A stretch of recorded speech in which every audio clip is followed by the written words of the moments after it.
उत्तर प्रदेश में 10 सीटों पर होने वाले उपचुनाव को लेकर तैयारियां जोरों पर हैं। लोकसभा चुनाव के बाद एक बार फिर से इन उपचुनावों में सपा और बीजेपी के बीच सीधी टक्कर देखने को मिल रही है, जिसके मद्देनजर योगी आदित्यनाथ एड़ी चोटी का जोर लगाते दिखाई दे रहे हैं और लगातार जनसभाएं कर रहे हैं। उपचुनाव को देखते हुए ही मुख्यमंत्री योगी मुजफ्फरनगर पहुंचे थे, जहां उन्होंने एक के बाद एक कई धाकड़ ऐलान किए, तो वहीं समाजवादी पार्टी को भी जमकर घेरा।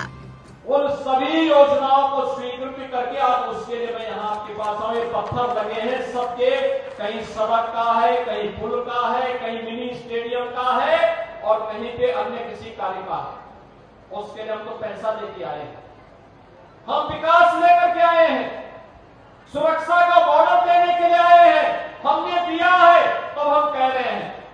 लेकिन समाजवादी पार्टी का मॉडल क्या है? ये उनका मॉडल वही है जो आपने अभी कन्नौज में नवाब ब्रांड देखा है। वो देखा नहीं उनके पार्टी का एक नेता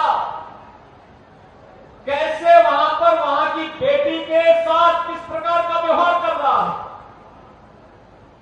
कैसे वहां उनकी पार्टी का नेता मोइन खान अयोध्या में एक निषाद बेटी के साथ किस प्रकार का व्यवहार करता है और कैसे इनके द्वारा लखनऊ में, इनके नेताओं के द्वारा लखनऊ में एक बेटी के साथ दुर्व्यवहार करने का दुस्साहस किया जाता है और जब उस पर कार्रवाई होती है तो समाजवादी पार्टी के मुखिया बड़ी बेशर्मी के साथ उन दुष्कर्मियों के साथ खड़े होते हुए दिखाई देते हैं।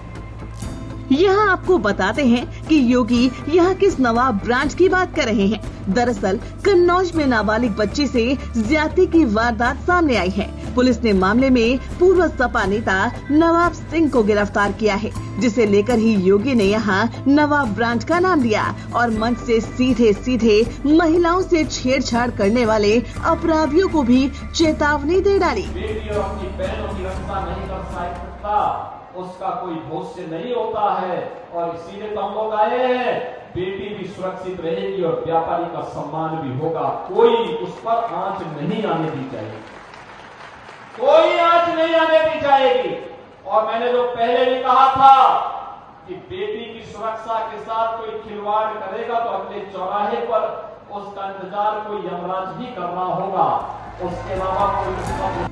महिला सुरक्षा और व्यापारियों पर अपने धाकड़ बयान के साथ ही सीएम योगी ने समाजवादी पार्टी और विपक्ष पर जनता से झूठ बोलने का आरोप भी लगाया और कहा कि ये लोग आपको बरगला रहे हैं, लेकिन हमारी सरकार ने जो कहा वो करके दिखाया।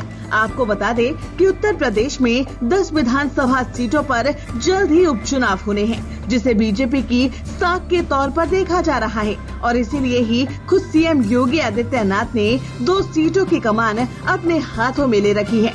इनमें से एक सीट अयोध्या की मिल्कीपुर सीट है, जहां से सपा के अवधेश प्रसाद पहले विधायक थे, लेकिन लोकसभा चुनाव में जीत के बाद उन्होंने इस सीट से इस्तीफा दे दिया। वहीं मिल्कीपुर के अलावा बीजेपी के लिए अंबेडकर नगर की कटहरी सीट भी प्रतिष्ठा का सवाल है।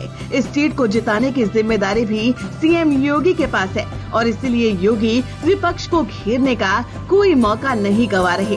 बाकी आपको क्या लगता है कि सीएम योगी आदित्यनाथ की मेहनत रंग लाएगी या इस बार भी यूपी में नया उलटफेर देखने को मिलेगा? बाकी ऐसी और तमाम खबरों के लिए आप बने रहिए हमारे साथ और हमारे चैनल को सब्सक्राइब करना बिल्कुल भी ना भूलें।